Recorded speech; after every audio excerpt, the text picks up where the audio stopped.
Now we want to switch gears to have a conversation on matters genetically modified foods, or GMOs, as many people understand them. We want to just get a feeling of what they are and how far we have come in the journey of GMO adoption in this country.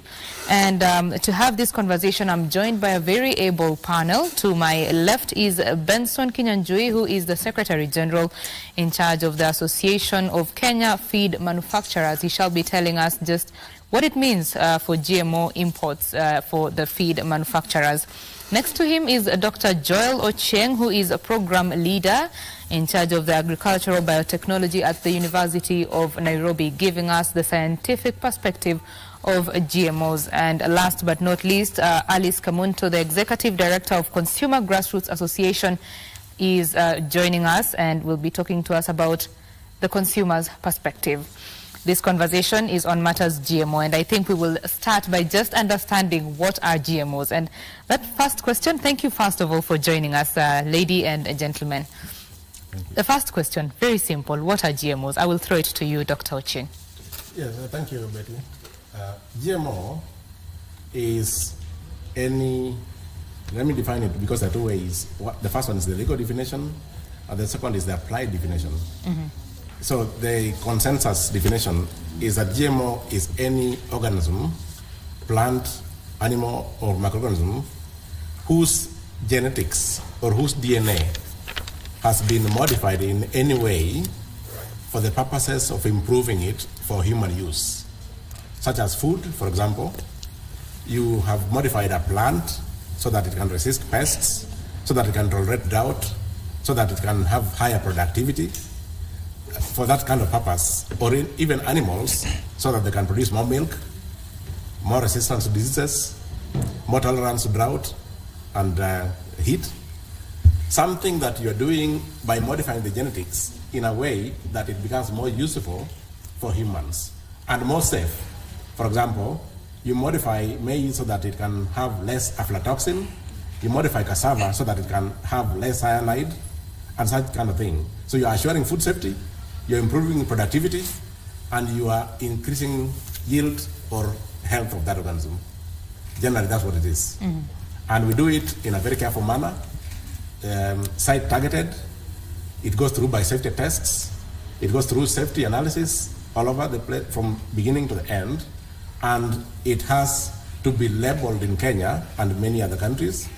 You have to put a label, a very broad and very wide label saying this is GMO, so that a consumer will make a choice whether he wants to consume GMO or not. And it's not something that's done in private. It's done in public. The government is involved, the regulators are involved, the scientists are involved, and other scientists that are not involved are included in the testing. That's what generally it is. Right. For a very long time, 10 years to be specific, Kenya had banned, the use, the import or commercialization of GMOs. Yes. What changed after the 10 years? First of all, what even occasioned the ban, and then what changed? I'll stay with you, Dr. Ochieng. Yes, thank you, Billy.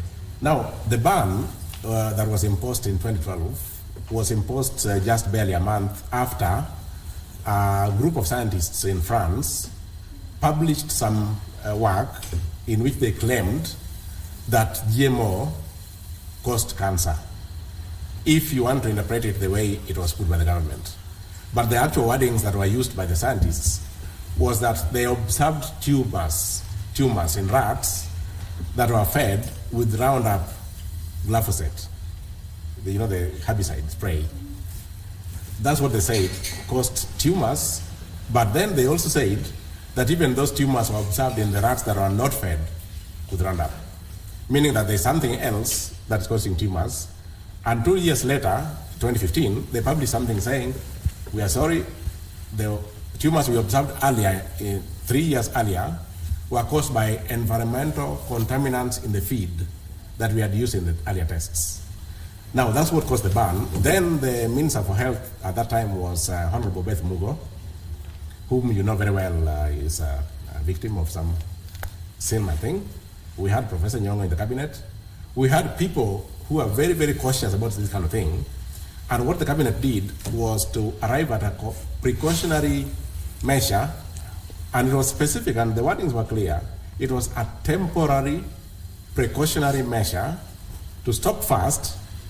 And by the way, they didn't import consumption of GMO. They didn't stop consumption. They didn't stop cultivation. They stopped importation. But I've seen in Kenya, we like misinterpreting things, even when the words are clear. They had stopped importation until further notice, until they could assure its safety. And then a task force was formed to investigate. And the task force gave a report that is private until today. It's private because it can cause public uproar. It's not public because it may have something in it that is not meant for public consumption. In that, some words can have multiple meanings, and sometimes scientists are careful in the way they put the cross. Now, in 2015, the National Biosafety Regulator allowed for cultivation of BT maize. You're aware of that. And then in 2019, President Uhuru Kenyatta allowed importation and allowed local cultivation of BT maize, BT cotton, to be used. You remember cotton is used as both feed, food, and for textile. 60% is used in edible oil as animal seed cake for animal feed, and only 40% is used in making clothes. Then in 2022, July, and I'm happy that ACAFEMA is here, the feed manufacturers. In July 2022, last year, just before elections, President Uhuru Kenyatta allowed importation of GMO to be used in the feed industry. Now, what happened a few months ago with President William Ruto is not anything new. What President Ruto was trying to do was to regularize, make it more open, that now you're allowed to cultivate under biosafety measures, and that you're allowed to import GMO only when there's need, only when need arises. As you're aware, he even stopped importation of normal maize the other day. It's some kind of regulated system where if we have a deficiency and millions of people are facing starvation, you open. When the farmers in the North Rift or Kambani and everywhere else as a glut, you stop it. So it's a regulated system. It's not about safety. It's about economics. You stop importation of maize when there is a glut, and you allow it when we have a deficiency. Okay. So that's what happened. So he didn't actually lift the ban as people put it. He regularized what Professor Uhuru Kenyatta already did, just to make it more open system. Okay. So I'll bring Benson to the conversation now. He has mentioned the uses of some of these crops, in feed manufacture.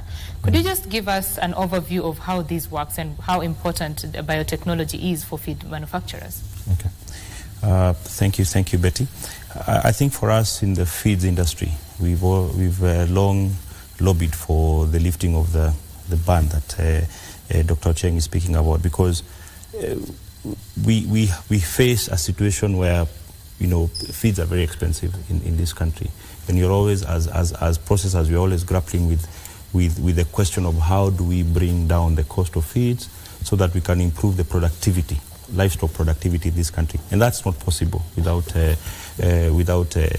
technology, including biotechnology. So for us, the use of GMOs is important, primarily because it widens the scope of where we can actually get these raw materials from. Over 90% plus of the raw materials that we use in the feeds industry are imported. In Kenya, both the energy sources, which is typically your maize, and your protein sources. And in a typical feed, especially for chicken, for example, 70% of that is a combination of maize and soybeans. So in Kenya, we find ourselves in a very difficult situation because we are competing against our neighbors who have a much wider arable land, so they can produce most of these materials very cheaply.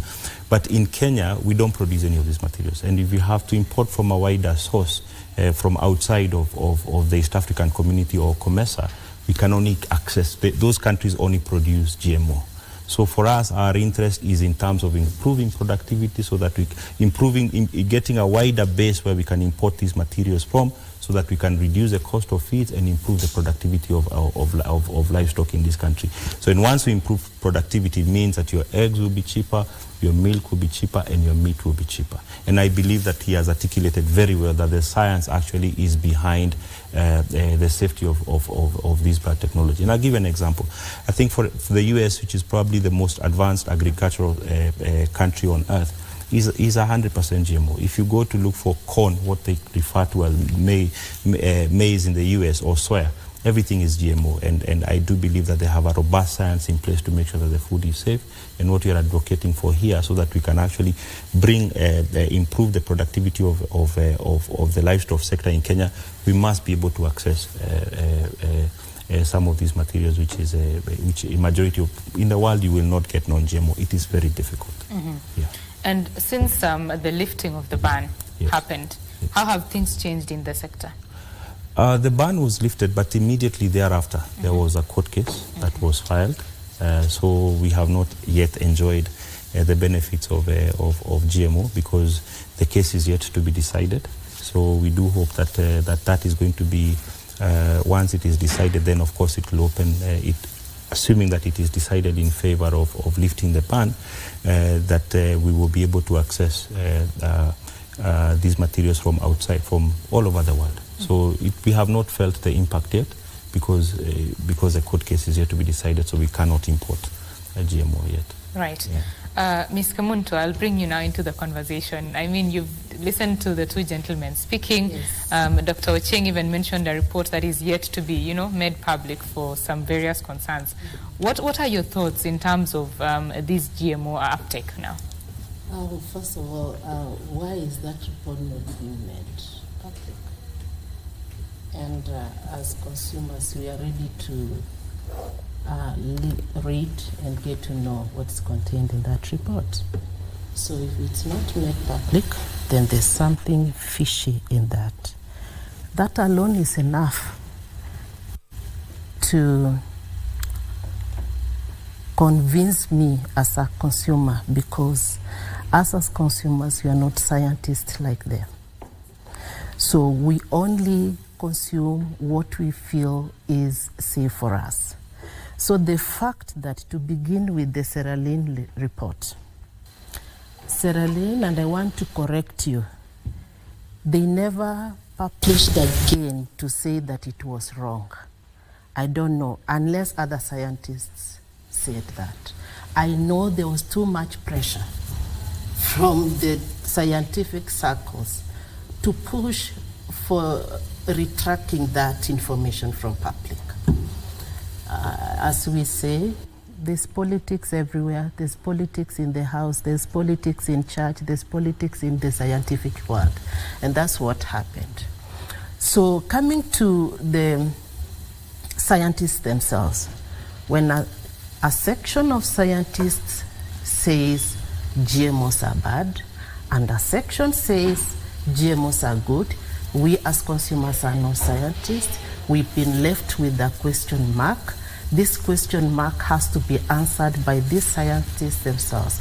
By the fact that they are not agreeing, then for us, the safest thing to do, the best thing to do to save ourselves, is to avoid consumption of GMOs. And that is the only way you can keep yourself safe. Otherwise, this person is saying, they are both scientists.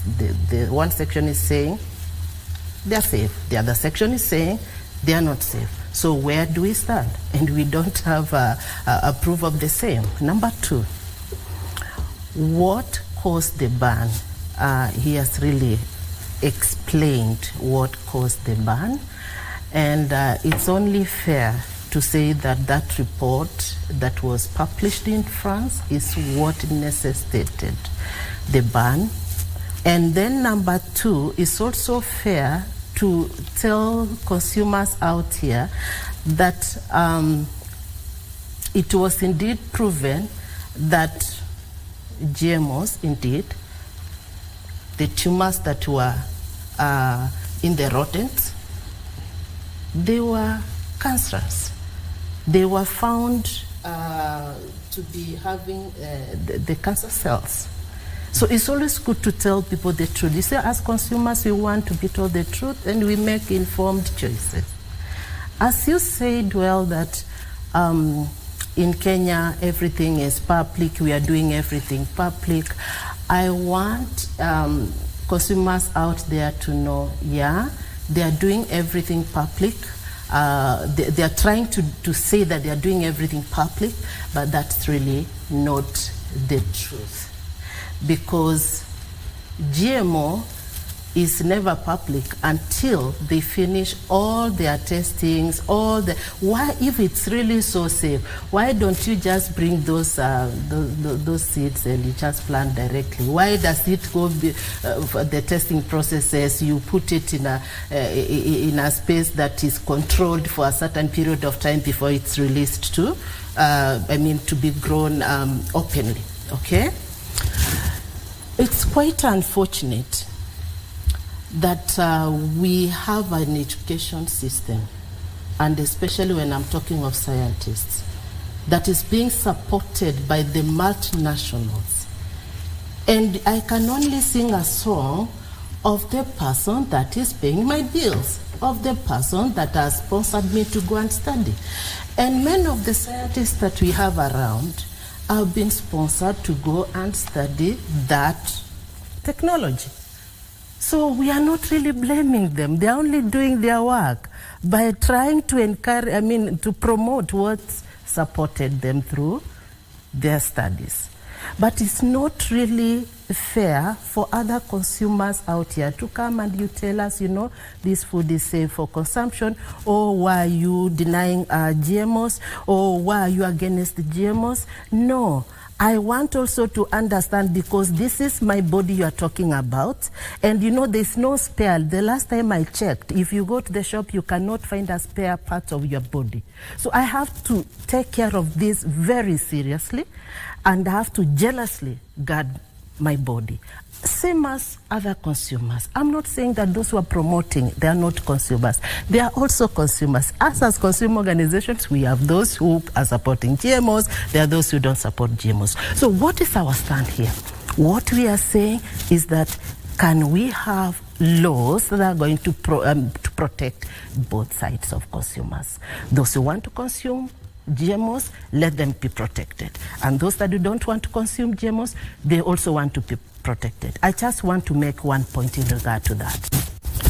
If there are people who don't want to consume GMOs, and there's somebody who is growing GMOs, and remember there is cross-pollination.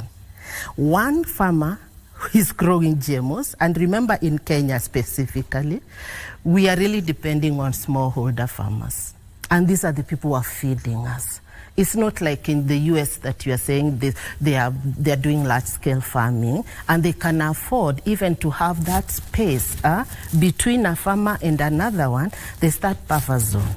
That helps, cross-pollination not to affect the produce from the other side. Number two, there's a lot of wind in Africa. Let us all agree that even if we are given that 25 to 20 meters, it may not really be enough for us, because some of the whatever, now I talk to the scientists, what does it mean? Good, thank you. So they can carry for as long as they can. You see, it's very important to also agree that we are a totally different setup from that of the USA and other areas that they are doing large-scale farming. So basically, from our consumer side, because you have done a study, and I think we are about to publish it on our website, we've done a survey, not a study, a survey on what is the perception of consumers on GMOs. And we've come to realize that most consumers don't know what GMOs are, which means this is something that is pushed down our throat, okay? Most of them don't know what GMOs are. And even those, how did we know that most of them don't know GMOs? When you ask, can you consume GMO? They say, yeah, as long as I have something to put on my stomach. But then we go further and say, do you know what GMOs are? And they say, They don't know GMOs. So what does that leave us as a country? I'm not saying that we have 100% failed, because even these scientists are brothers and sisters and the sons of the soil and the daughters of the soil. We appreciate science. Could they go further to convince us that indeed these GMOs are good, even for the section of consumers that would like to consume GMOs? And for those who don't want to consume GMOs, we have a section of scientists who have a view that GMOs are really not safe, not only for us, but also for the environment and for food sovereignty. Food sovereignty, this says, going forward, if we allow GMOs, we are not going to be proud of our culture. We are Africans because of what we eat. We are who we are because of what we consume. And what are we consuming in the soil of Africa? It's our food. Our food first defines who we are. So if we continue allowing GMOs in Africa, what is going to happen next? We are going to be controlled because all the seeds will be coming from the multinationals who, according to me, are 0.0001% of the population of the world. And they are the ones who are going to be controlling the food systems. And whoever controls your food system, that person controls you. Right. Ms. Kamunto, you have made quite some statements there. I think it's only fair that we have Dr. Ochieng respond to them, especially matters how safe is this food for people? And also she has talked about the perception. Clearly there is a lot of sensitization that needs to be done for people to, get an understanding of what these GMOs are. Please go ahead. Okay. Thank you.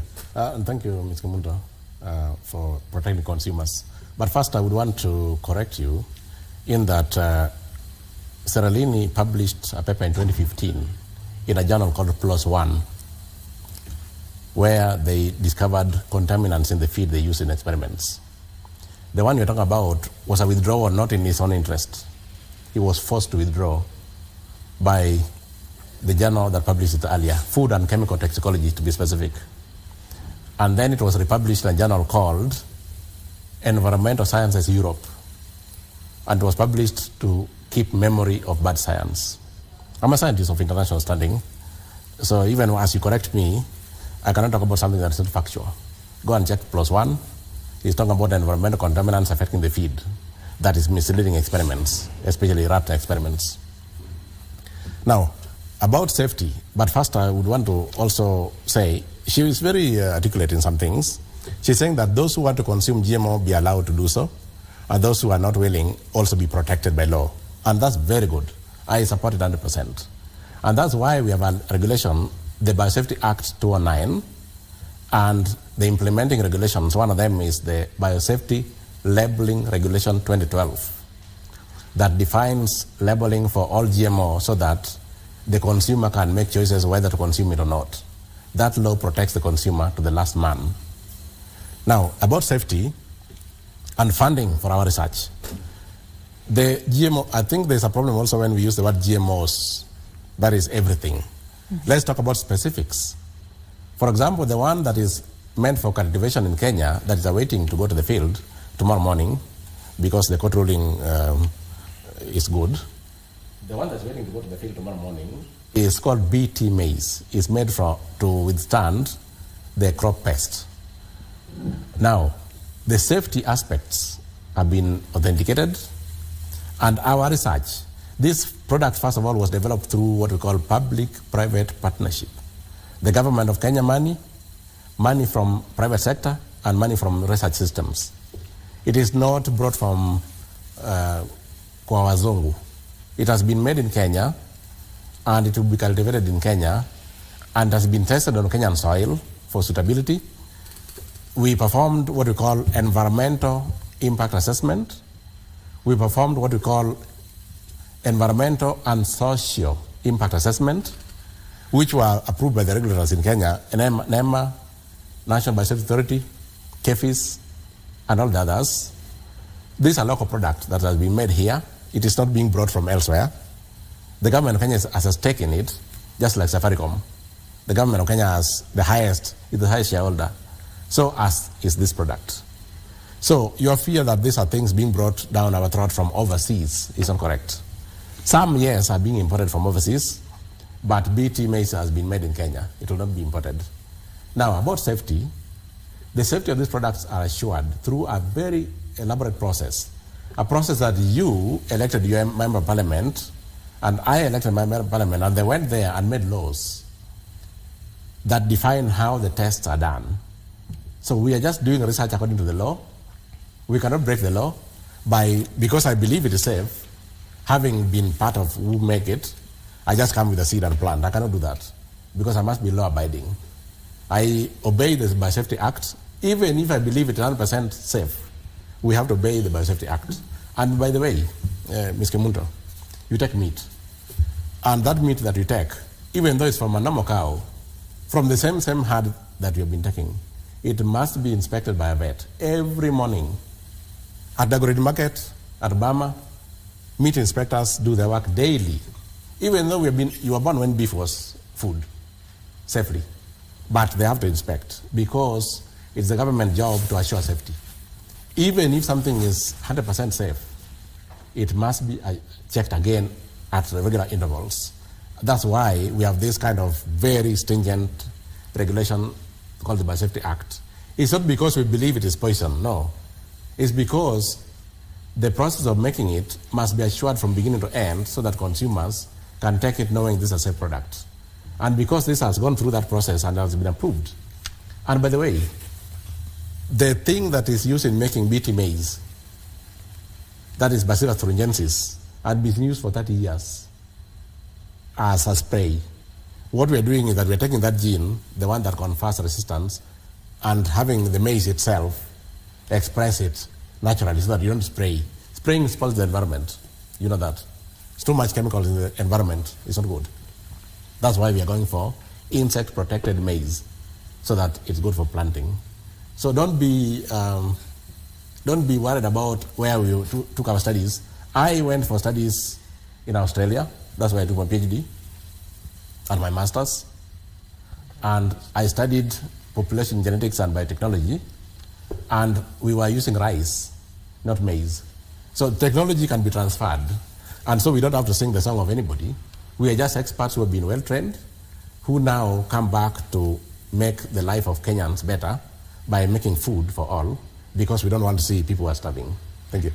Daktari, as much as you are trained and you get to make this food, there's more food for people, I don't think you can wish away the concerns that the consumers have, because eventually they're the ones taking it. Yes. So is there anything that maybe the scientific community is doing to better express what this is to the general populace? Yes, we have programs that are going out to the public. Okay. Education programs. But as you know, we have only managed to reach 13,000 people or groups of people. It's very expensive to reach every Kenyan in anything. And we are trying also to reach them through others, training of trainers and members of parliament and many other barazas. And on National Biosafety Authority also has a program for public education. We as universities, we do have. We have our partners also doing the same.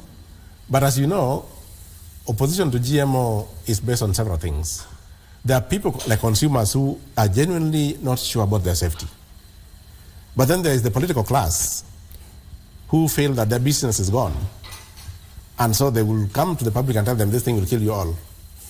Not because they believe it, because they know it very well is safe and they will consume it, but because they cannot see how they're going to make coins out of it, and it's interfering with their business systems. You find those kind of statements going out. So consumers, Ms. Kemunto, please, we are Kenyans, we cannot make things that will kill my own mother. Where will I eat myself after that? Where will I feed? Where is my source of food? Same ones. I don't look frustrated that I would want to die, really. I would want to take something that's as safe as possible. So if you see me living here and ready to take that GMO here, you should know that I'm very sure about the safety of that product, because I care about my health as well.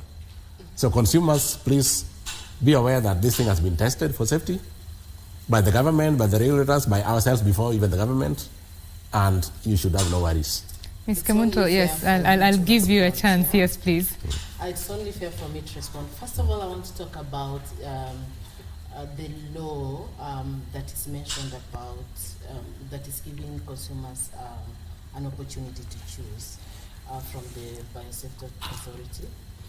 I want him to tell the public that that law is favoring producing GMOs against those who are producing like organic food or non-GMO food. Why am I saying this?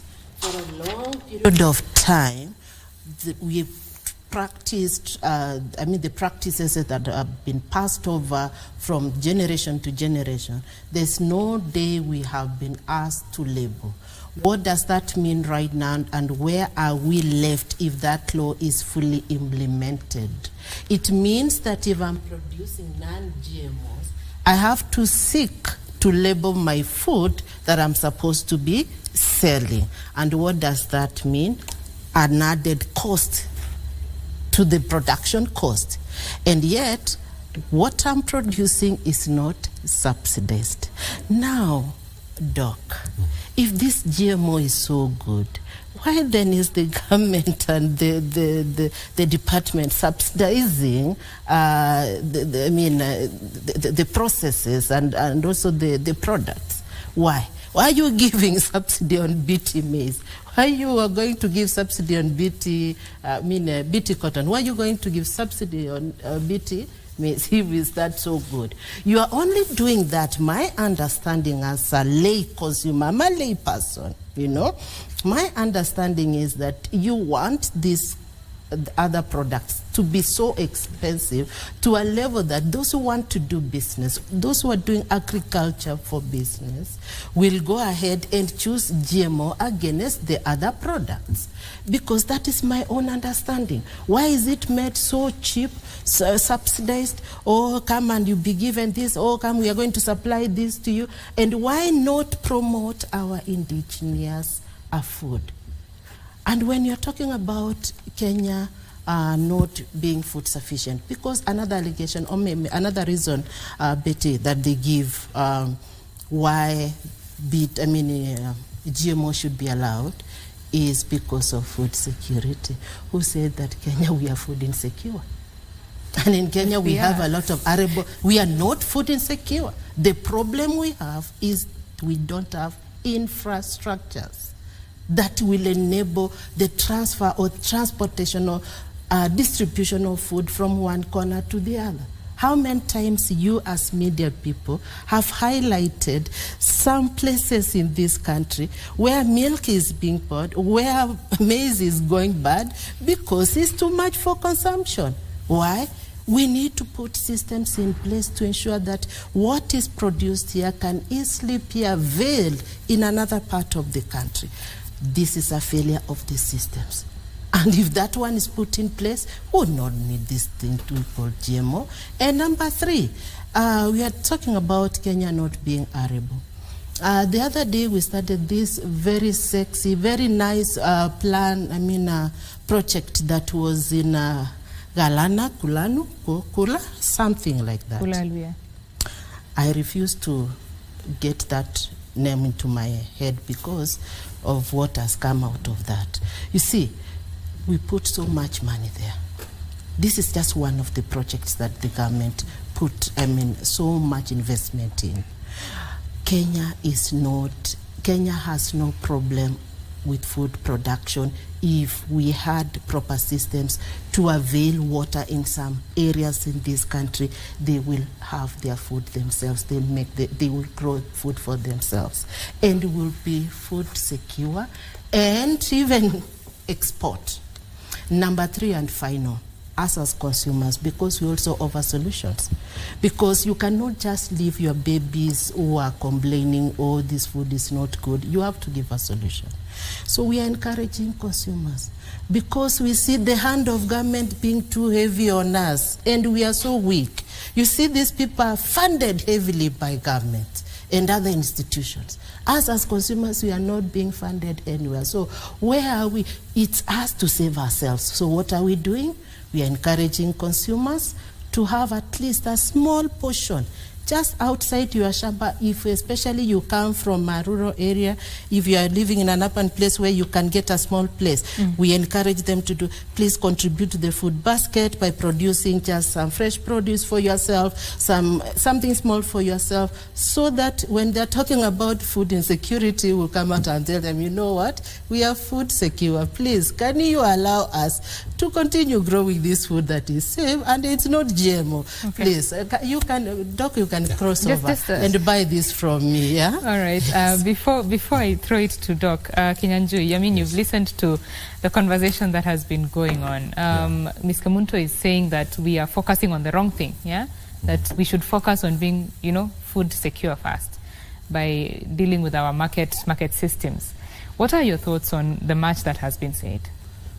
Thank you, Betty, and it's very interesting to listen to Ms. Kamunto. But I think for us, we cannot divorce the question of how do we feed our people from economics and science. And I feel sad that sometimes the people who are against the whole question of GMO, it's like there is some vast conspiracy against indigenous foods or what we grow here, for example, in Africa. But I think we really need to perhaps stick to the science and ask ourselves, is there really any evidence that has been produced to show that GMOs are unsafe? And I think, I do believe what Daktari has said is that what was published in 2012, I think was recanted, and there is no evidence that GMOs are unsafe.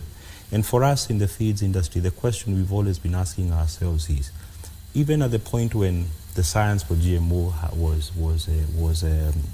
the GMOs were produced, it was not because there was a desire to harm humanity, for example.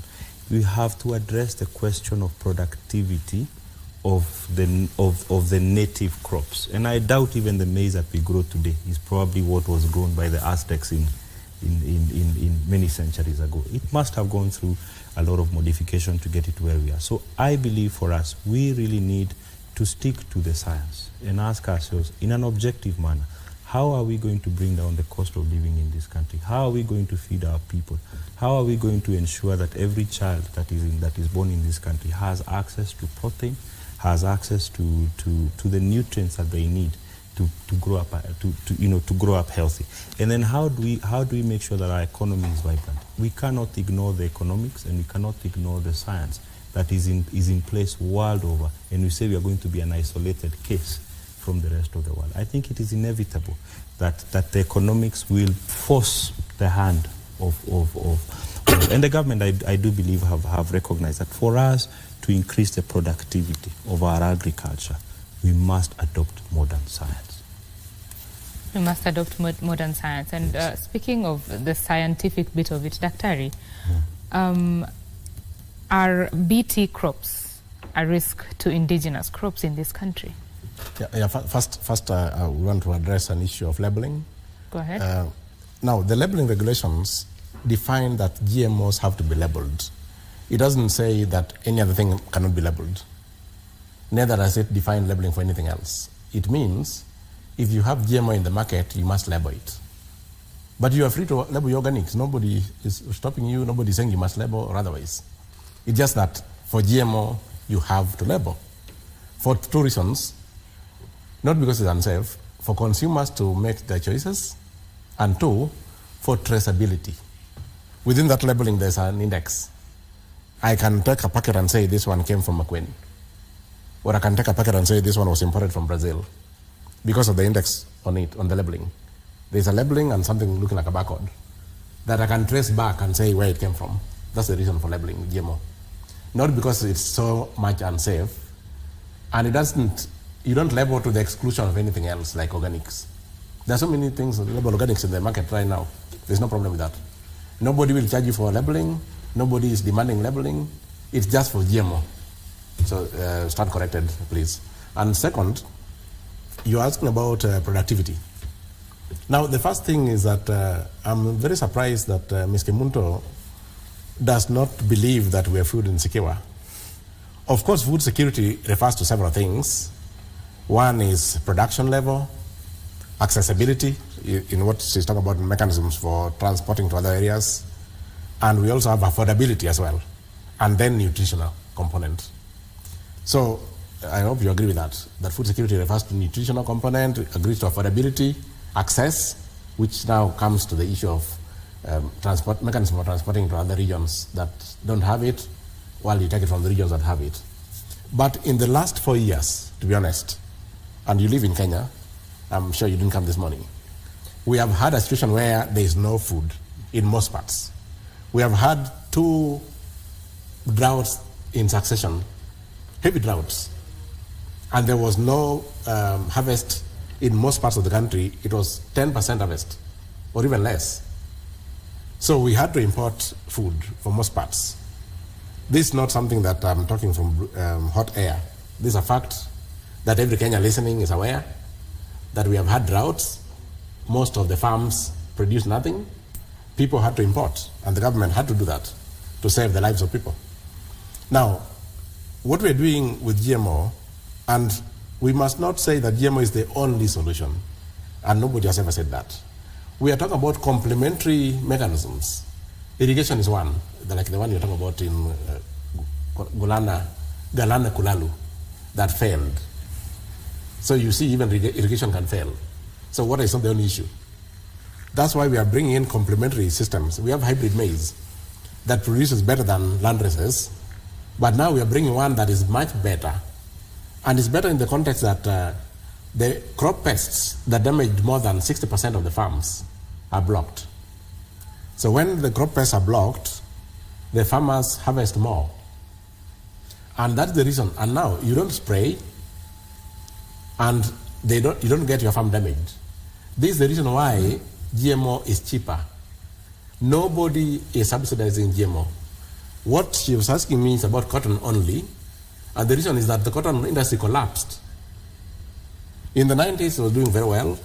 From the 80s to late 90s, 96, 97, it was doing very well.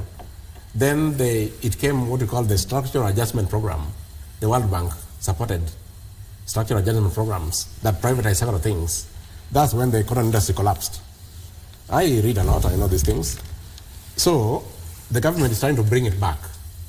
And the only way to bring back a collapsed system is to have some incentives for people who want to go into cotton farming, but they don't have the capital.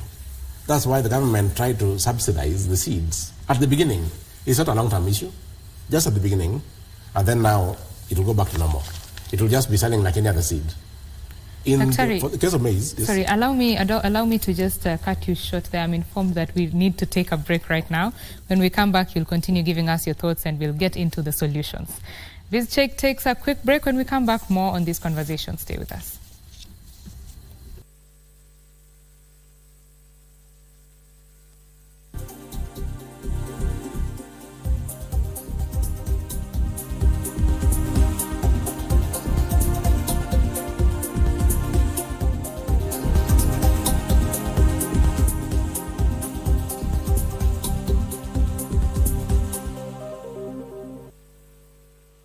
Welcome back. Thank you for watching KBC Channel 1. This is BizCheck. My name is Betty Kiptum, and Lensa Odingo is my colleague on the sign language interpretation for the second hour.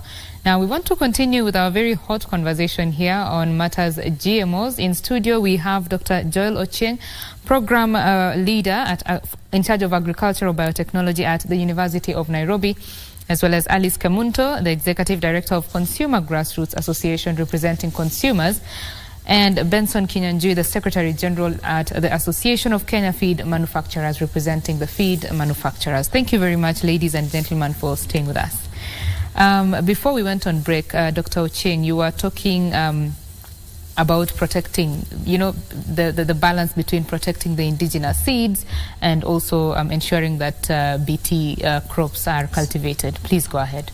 Yes, first, thank you, Betty. I think it's important that the public understand that the government of Kenya would want to protect the rights of every single individual, which is guaranteed in the Constitution.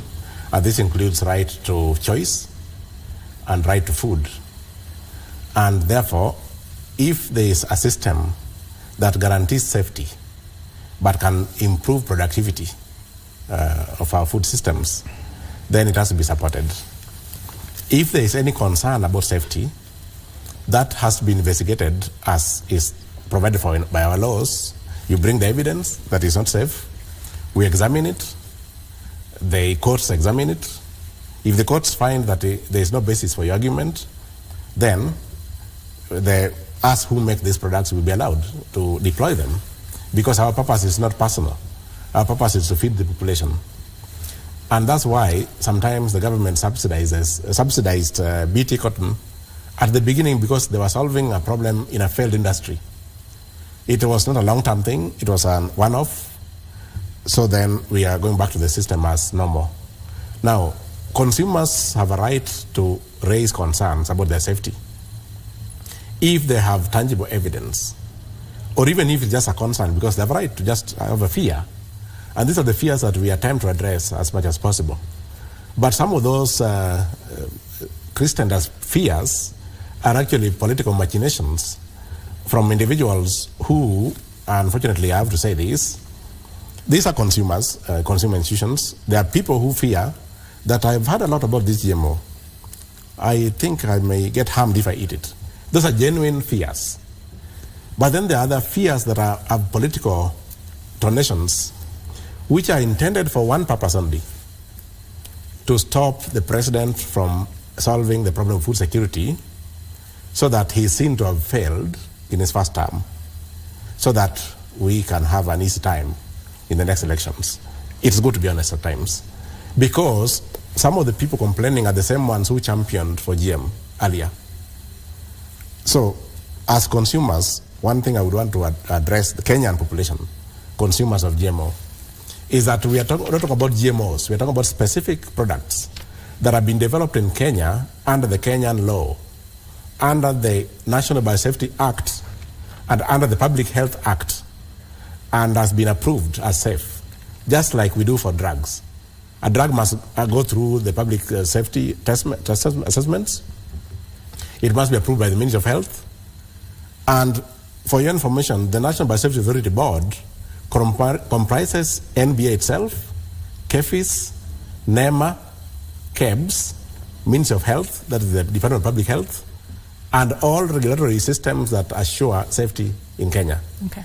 And when they approve a product which has been developed locally here, they have checked from beginning to end up to the market systems. How will it be managed? Who will be selling the seeds? All these kind of things have been considered, including socio-economic consequences of the populations on ordinary foods, on land races. And that's when the labeling standards came into place to make consumers choose, and for traceability. And we also have other regulations on containment, on transit, on exit, on handling of all GMOs in Kenya. Okay. And we believe these are safety assessments, these are safety nets that will assure that the products are handled in Kenya very safely. Mm-hmm. Now, there is only one concern that people are asking, that we have small-scale farmers who have less than an acre.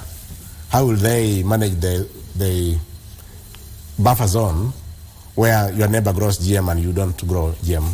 Right, just hold on that thought, Daktari. Okay. I am informed that the president has just arrived at the Ekales Cultural Center there, that the Turkana Tourism and Cultural Festival is supposed to take place. Of course, he has arrived there and ready to start off the launch. We shall be bringing you those pictures in a little bit once it starts.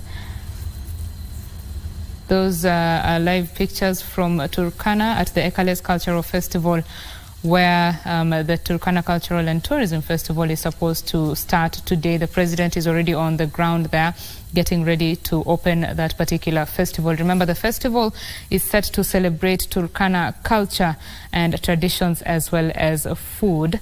And we shall be bringing you live proceedings of that particular event once it starts. A number of what are they called? A number of presentations by cultural groups are supposed to happen there. I believe that is the President William Ruto there, that is arriving at the venue of the event to officially open the Turkana Cultural and Tourism Festival. Those live proceedings will be coming to you in a little bit. So do stay with KBC Channel 1.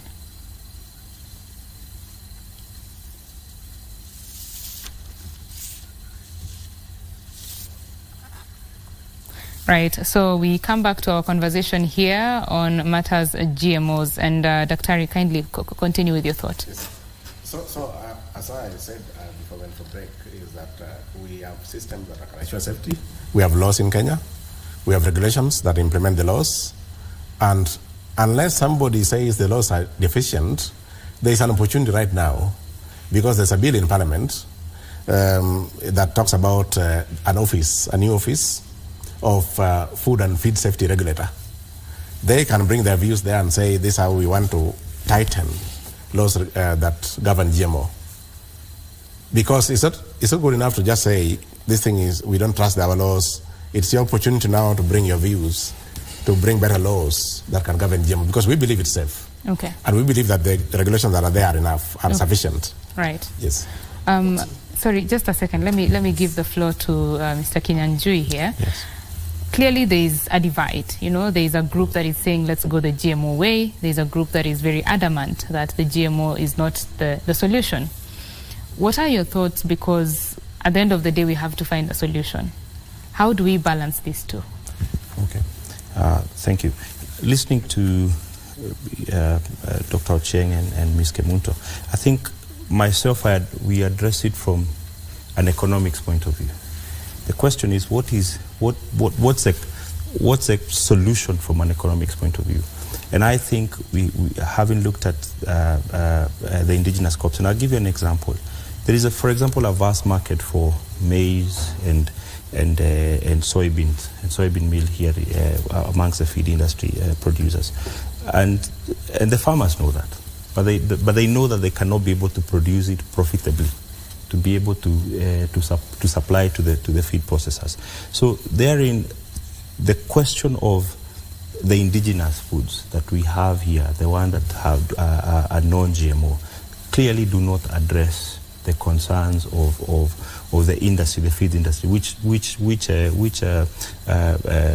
is what actually supports protein production. And as you would know, you cannot live a healthy life without adequate protein. And there is a measure that looks at the per capita consumption of protein by an individual to actually see what do you need to live a healthy life. And where we are in Kenya right now, we do not consume adequate protein. And the question, how do we answer that question so that Kenyans can live actually a healthy life? For us, from an economics point of view, we look at the non-GMO or the indigenous crops that we have here are not sufficient. They cannot be able to be produced in sufficient quantities and in a cost-effective manner for them to be able to support the livestock sector. So we do, of course, we do agree that there are concerns amongst consumers, fears, but the question that we need to be asking ourselves is that, can we have an objective conversation as to where does the truth lie? Where are the facts? And I believe the matter before the court will be able to address some of those fears and say, are they founded? Are they supported by science? From a feeds industry perspective, we do believe, we are convinced that the science supports the production of GMOs, so that that benefit will ultimately be passed on to consumers in the form of lower cost of living and through cheaper products and profitable farming. So we do believe that we are firmly on the side of the GMO debate. But that does not mean that we have ignored the fears of consumers. I do believe that the regulatory environment, much the same way that any feed that we produce in this country is regulated. It's regulated by KEBS. It goes through a thorough, rigorous process to ensure that it is safe for the consumption of animals and ultimately for the consumption of human beings. So the science for us is adequate. We do believe that the only way we can address the question of productivity of the livestock sector in this country is actually to allow the importation and the farming of genetically modified foods. Yeah. The consumption of course, you've mentioned soy and maize yes. as some of the raw materials used in feed production. Yes. And of course, the consumption by the feed manufacturers of these products puts pressure on the supply for human consumers. Yes. Would the use of now BT maize, or BT crops ease this pressure? It would, because first, what the introduction of biotechnology is really to address the fundamental question of productivity. So when the studies that have shown is that because our climate and our soils are such that they cannot adequately produce what we need. So through introduction of biotechnology means that they become more productive, and that means that the cost pressures go down. So that means that your ugali will be cheaper, and your milk and your eggs will also be cheaper, because ultimately the base that supports the production of that is your maize and your soybeans. So that means if those ones are cheaper, then ultimately the end product is also going to be cheaper. So to answer your question, yes, it does actually support the lowering of the cost. Mm-hmm. Yes. Right. Ms. Kamunto, you said that you're representing consumers who both want to consume GMO and those who are against GMO. I'm wondering how you represent those who want to consume GMO, yet you seem convinced that we should not be consuming GMO. So I'm curious to understand from you what it would take to convince you. Okay, I said we represent, the association, yes. We represent consumers. There are those who want to consume GMOs and those who don't want. Even from our report, you've seen there's a section that want, a percentage that doesn't want. They are all consumers, right, and they have rights, and we need their rights to be protected. Whether you want to consume, we want your rights to be protected. Those who don't want to consume, we also want their rights to be protected. We want to begin with that. I hope there we understand each other. Okay? Now, coming to my own perception, I'm also a consumer, because I've talked about general consumers who are including those who are here, those who want to consume like Daktari, and me who doesn't want to consume. But now, as an individual, I want to respond to two things that Daktari said. Number one, we have been labeled as those who don't want the president to succeed. Who said so? We want our president to succeed. And I really wish that this country could be honest enough, the leadership could be honest enough and come out, because when you've been given, the power has been bestowed on you, you got the right and you got the platforms to communicate. So if the president could come out and say, hey, my fellow Kenyans, Wangwana, this is the thing. Maize is not the only food in this country. Can we try to diversify? Can we start putting in our menus millet, cassava, and other things? And I'm really a proud lady that was born and grew up during the time of Nyayo. And there was that song that used to say, kuleni maindi, kuleni marawe, kuleni, that song used to wake me up, that you should eat different types of food. And those are our indigenous food that are grown in this country. So if we have a leadership that will come out and say, you know what, this is not the only food. There are also other foods that we are producing. That could also answer the question of the food production in this country. So nobody's against the president's success. That is number one. Okay, number two, when we are talking about, that is number two, now number three. When we are talking about, we are talking about consumers having negative, some are positive and some are negative towards GMOs.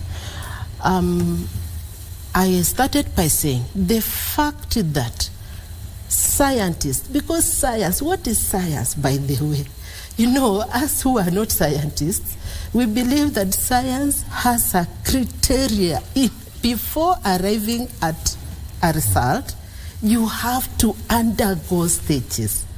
And we believe that those scientists who said GMOs are not safe were correct. And those who are also saying GMOs are safe, they are also correct in their own way. So where are we left? Now my question is this: should we rather go just blindly and tell consumers GMOs are good? I have to address this issue of doubt. Okay. As long as they start doubt, and nobody, in fact, there's no study. Daktari, please be honest to consumers. There's no study that you can come out and say authenticate that GMOs are safe. Since we are not sure whether they are safe or not safe, the best way to do it is just to avoid until you people tell us it's safe. Once you are convinced, we are hold that thought, Ms. Kamunta. Yes. I'll come to you in a little bit. I'm informed that we have pictures coming to us from Turkana. And the president and other officials there are taking, it's photo time. They are taking some photographs. They are, of course, clad in Turkana regalia there. We shall be getting from our reporters exactly what each of those items are and what they mean to the Turkana community. Those are pictures from the Ekales Cultural Festival, where the Turkana County Tourism and Cultural Festival is set to start. And we shall be going there once it begins to give you those live pictures. We continue with our conversation here on GMOs. Ms. Kamunta, please go ahead. I want to offer solutions. You know, we came here to offer solutions, I believe. Much as Daktari has a solution, we also have solutions. Right now, we are celebrating the indigenous food and seed fair right at the museums. I just came from there to come and be here with my colleagues. Yeah, we want to offer solutions as an organization and also as an individual. Much as we say, as Daktari said, GMO is not everything, but one of the. We also want to offer an alternative. An alternative to that is that can we embrace what we call agroecology? Agroecology being a farming system that addresses or that promotes the growth and production of food, not only food, by the way, because when you're talking of agroecology, it's all about the ecosystem. That what does best in Marsabit may not be doing well in Kisumu. So can we encourage what does best in Marsabit to be grown there, to be produced there, and allow our consumers there to have shorter chains of getting those the produce from there, because under agroecology it encourages sharing, co-creation. It encourages small chains of tracing the food to the source. It encourages a mixed way of farming. So can we encourage agroecology, because that way what is best for those people in Marsabit can be produced there. And then when you go to coastal area, there's something that is good for them. If as a government, instead of giving us that the only solution for food security, and by the way, when they keep on saying that food security, I'm beginning to believe that it's becoming like a cult.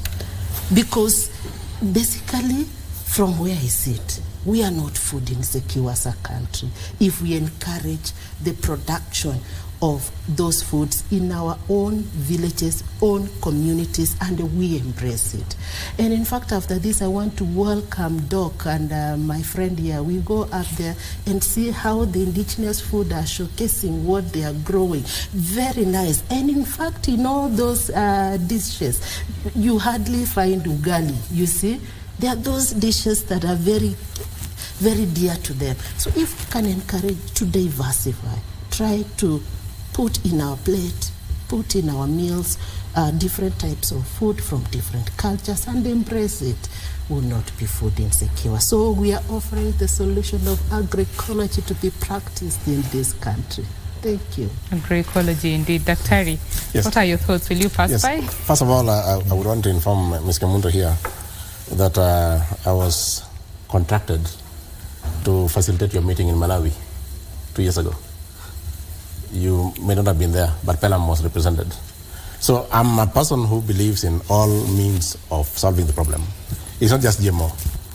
So the agroecology meeting, the second meeting that occurred in Malawi, I was the facilitator. So I'm not anti-agroecology, for your information. And the ones who hired me, McKnight Foundation, is aware of that I don't have boundaries about how to solve food security. Now, what happens is that we can diversify our food systems. That is not false, it's true. Only that now, as she said, she represents consumers. We have to ensure that consumers have a right. If for me, I stick to maize, my right must also be embraced. And so if I'm facing a crop pest or stem borer problem, then I should be allowed to solve it as well. So that ugali is part of that basket of diverse foods. We don't want to delete ugali either. And also, for your information, soya, as my friend here said, the soya they're using, I do not know where in the world you can find soya that is not GM. There's nowhere. I do not know. As a scientist, I do not know. All soya is GM. And soya is part of that menu you're talking about. So now what I'm saying is this. Let's embrace each other. Let's embrace all solutions that are geared towards collectively solving the food security situation in the country, including irrigation, while also allowing GM to be part of it, because these are big basket with several things that can help in solving the problem. And unless you can tell me, Ms. Kemunto, through the chair, the specific safety issue that you have with the BT maize, for example, a specific single case, not many, where BT maize has been proven to be unsafe. Remember, BT maize is different from Roundup tolerant maize, which was tested on rats. Do you have a single case published by anywhere, by anybody, showing BT maize to be unsafe to human or animal? Let us have it. I have looked for it worldwide. I've never found. I've found that case of Roundup tolerant maize, but which already you've indicated what went about it. BT maize is 100% safe because we have even used that BT itself for last 35 years, even in Kenya, as a pesticide. It's only that now we are taking the active ingredient and putting in maize so that we don't continue spraying. If Betty, she has a single case, let us know where BT maize has been shown to be unsafe. And also to let us know, because we are solving a problem here, what should we do to our biosafety laws to make it airtight? Because the product is safe, but they're saying they don't trust the law. What should we do? Give us solutions. Thank you. Do you have a response to that? Yes, I have. Go ahead, please. I have a question to respond to that. Okay. Okay. Doc, GMO, through the chair, GMO is not, is a very new technology. It has not lived a full cycle.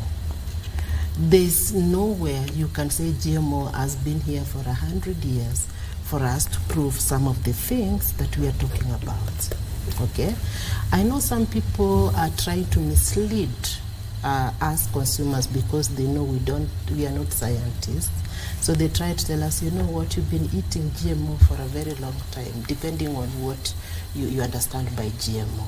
So GMO is a new technology, Doc, and I would want you to prove and tell consumers out there that indeed is a very new technology.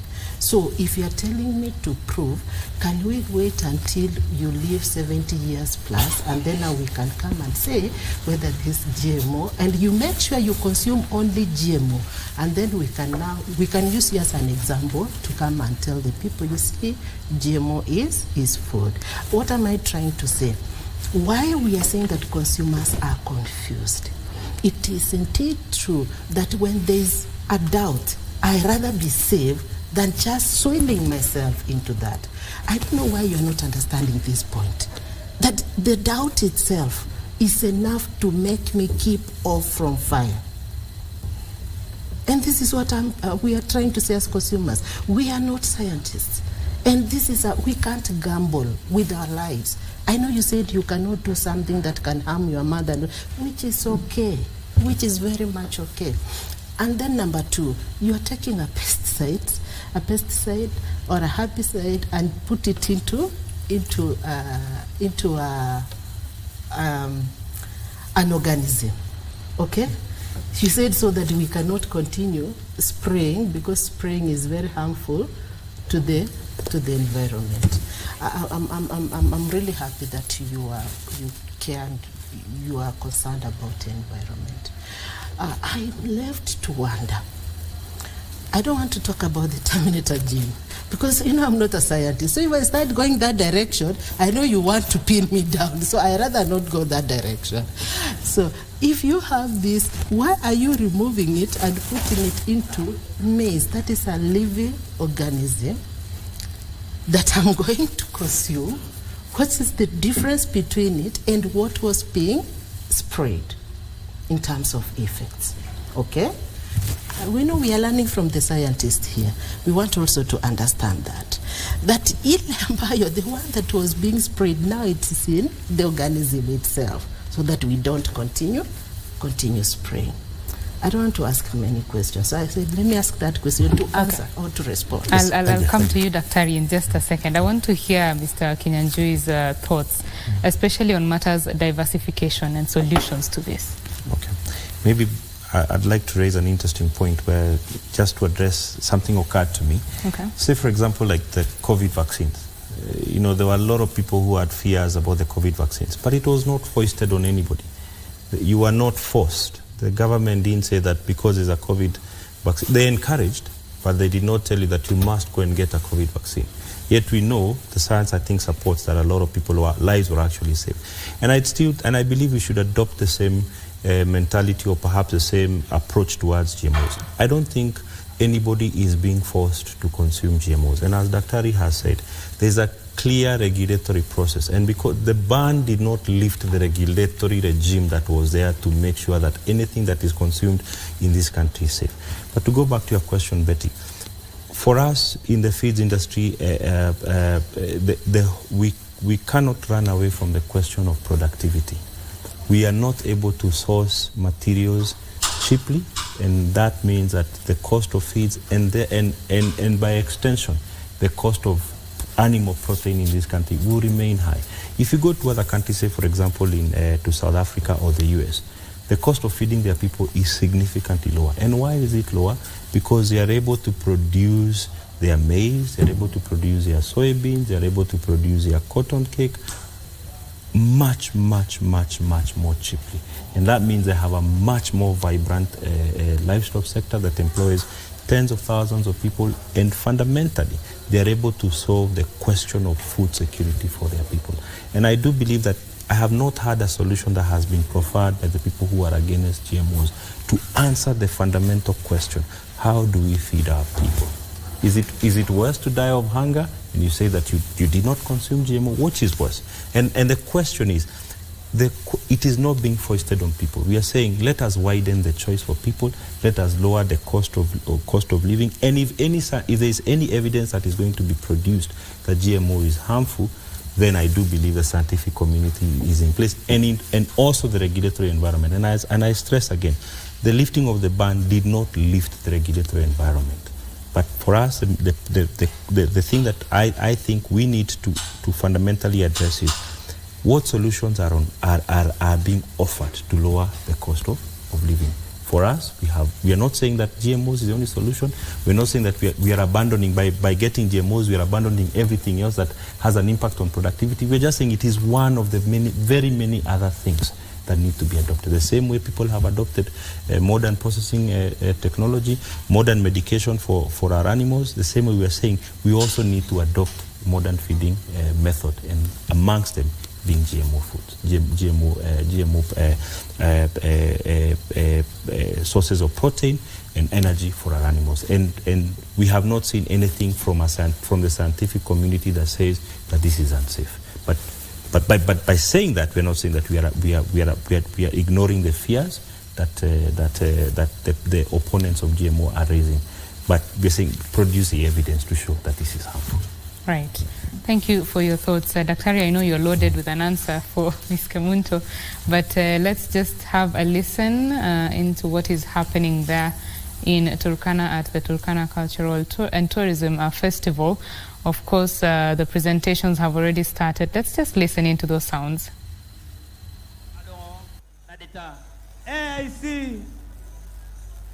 AIC Kanamkemer, karibuni.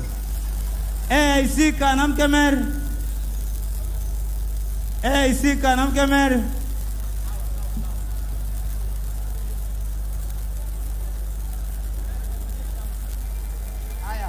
Hi DJ.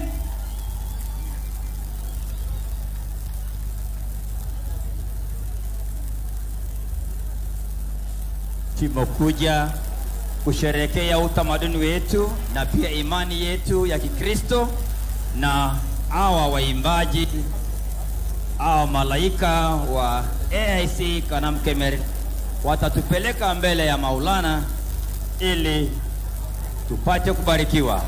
Tafadhali DJ, kama uko tayari. DJ, twende kazi.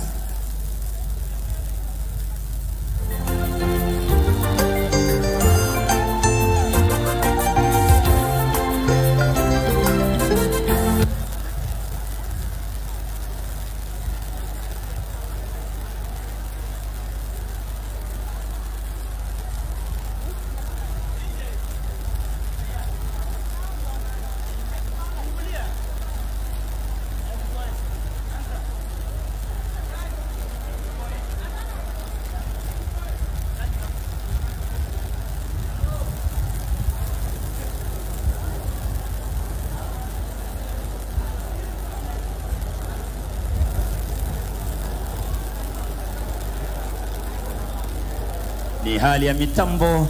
Tafadhali mafundi pale, tafadhali mafundi. Mabibi na mabwana, haya yote ni kwa sababu ya sherehe hii. Kuna manyunyi mazuri yale ya asubuhi. Tafadhali DJ.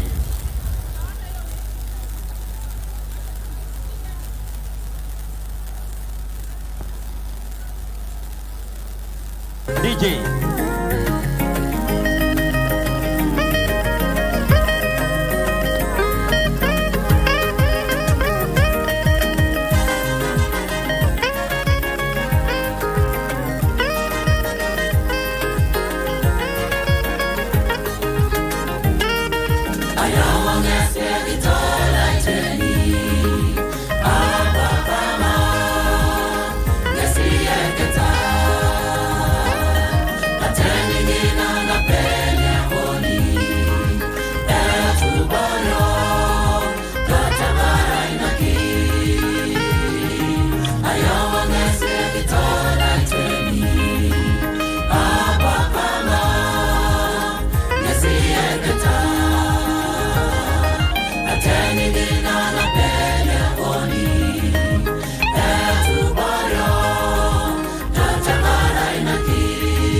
Tourism and Cultural Festival that the President William Ruto will be officially opening in a little bit. Those are just pre-event presentations there that are going on. Of course, that particular broadcast will be coming to you live from Turkana County. So do stay with KBC Channel 1. We want to continue with our conversation here in studio on matters GMO. And before we took the viewer to Turkana, Ms. Kemunto, you were making your thoughts. Please go ahead. It was actually Doctor. Thank you for according. Oh, sorry. Yes, I seem to have been stuck on you. Yeah, Daktari, yes. You were to answer that question. Yes, I mean, yes. Now, why? How is it made? Yes. Now, in a very simplistic sense, what was used in making the spray traditionally was Bacillus thuringiensis. a harmless soil bacterium that was extracted from the soil and then formulated into a pesticide. Now, what we're doing, we are not taking the pesticide and putting in maize, no. We are taking only a gene from the bacterium. You know how small a bacteria is? From the bacterium, we are taking only a particular gene.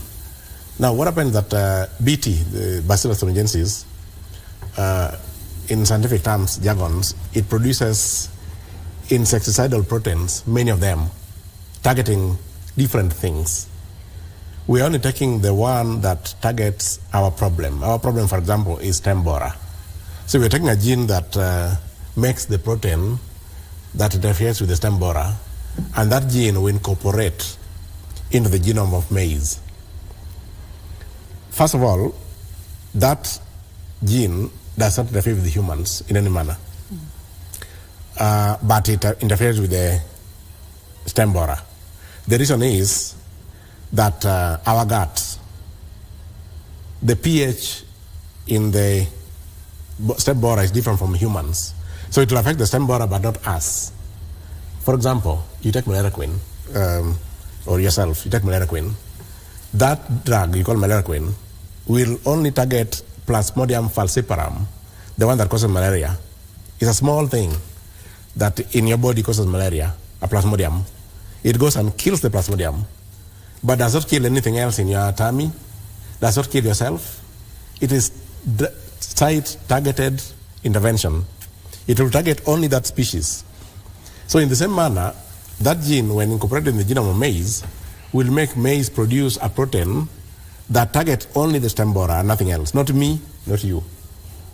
We will remain safe, our animals will remain safe, the environment, but the stem borer will be killed. Bees will not be killed because the bee is not targeted by that protein. The same way, malariquin, only the Plasmodium, nothing else in your body. Not even other microorganisms in your body, they are safe. That is what we do. Now, there's one aspect that we need to also understand. When you make that maize develop a protein that blocks the stem borer, you are improving food safety.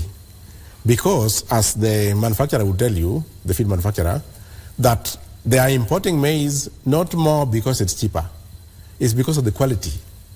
Most of the maize in the local market are prone to aflatoxin because they've been ravaged by the pest, the stem borer and the corn borer, and it has opened up the kernel of maize for fungal infection, which then makes the secondary metabolite we call aflatoxin be in the maize. Aflatoxin causes cancer.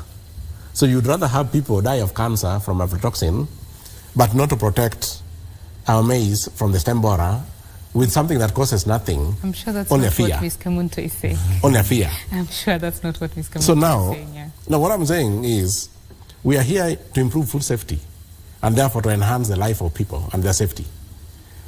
So if you have a technology that can reduce aflatoxin, improve the quality of maize for the manufacturers, and improve harvests, and there is no safety issue about it. The only problem with it is that we are not 70 years yet. By the way, the first GM product was commercialized in 1996.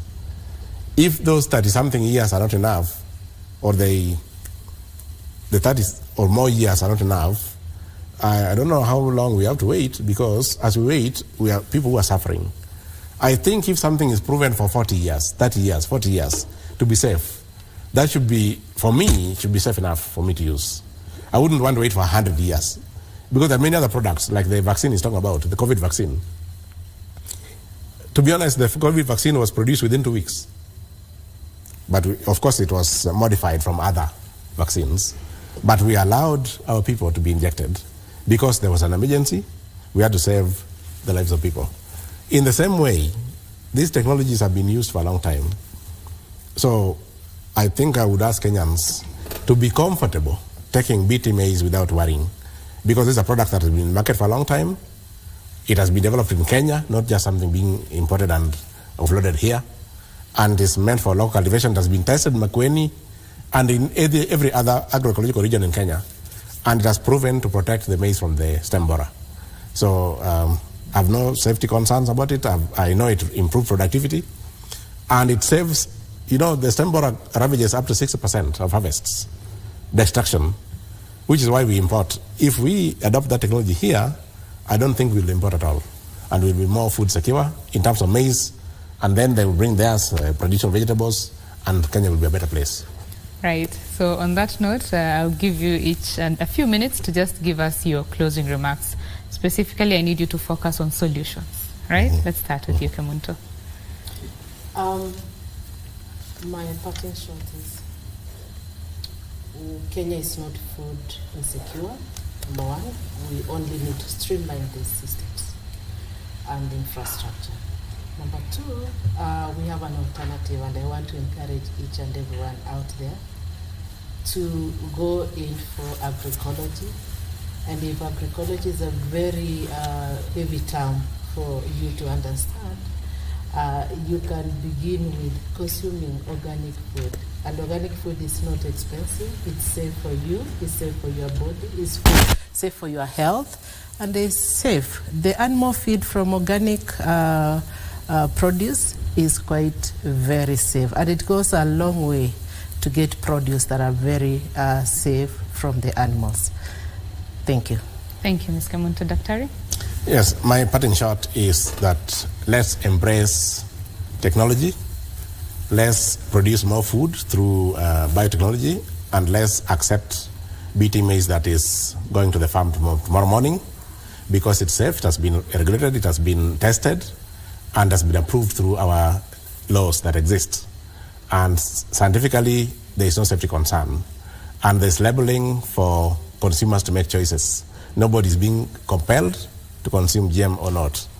And in food system analysis, Kenya is very, very food insecure, and millions of people may be facing starvation in the coming months if we are not careful. Thank you. Thank you, Dr. Kinyanjui. For me, I would say let us not make the perfect the enemy of the good. I don't think that because you have not perfected everything as far as GMO is concerned does not mean that we throw them out. And we really have to address ourselves to the question of how do we make food affordable to Kenyans? How do we improve the quality of lives of our people?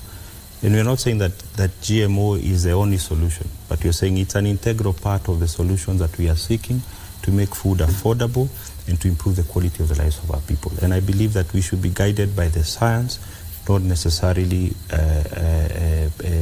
fears or perhaps opinions. Let us be guided by the facts. And we need to address to ourselves the question of how we improve the productivity of the livestock sector in this country so that we can provide better lives for our people. Right. Thank you very much, ladies and gentlemen, for speaking with us. We have had quite a hot conversation on GMOs, and of course the ultimate decider or the person who chooses is the consumer. So thank you very much for your thoughts. I have been speaking with Dr. Joel Ocheng, Program Leader in charge of Agricultural Biotechnology at University of Nairobi, as well as Alice Kamunto, the Executive Director in charge of the Consumer Grassroots Association, and Benson Kinyanjui, who is the Secretary General at the Association of Kenya Feed Manufacturers, in a bid to just demystify GMOs and also just get a feel of what the consumers are feeling about genetically modified foods. That's the